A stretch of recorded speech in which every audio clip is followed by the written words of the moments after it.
Сәлем достар, бүгін сіздермен бірге өте тәмді тәбетті ашатын чертоплох дайындаймыз. Міндетті түрде менің каналыма тіркеліңіздер, лайк қойыңыздар, қоңыраушаны басып, комментарий жазуды ұмытпаңыздар. Бізге керегі 7-8 килограммдай помидор. Оны міндетті түрде жуып, еттартқыштан өткіземіз. 5-6 бас сарымсағымызды да тазалап, еттартқыштан өткізіп аламыз.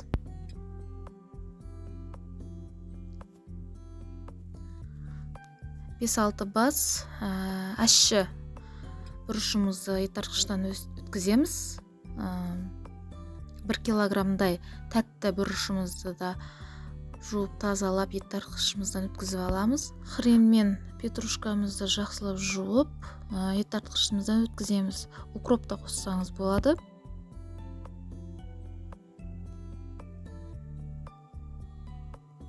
Бір литрге 1 аспирин міндетті түрде қосыңыздар. Сосын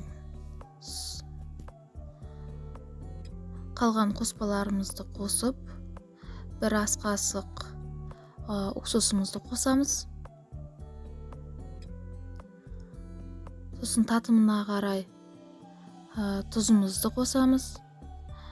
Жарты бокалдай құм шекерімізді қосамыз. Оны жақсылап араластырып, салқын жерге бір күнге қойып қоямыз.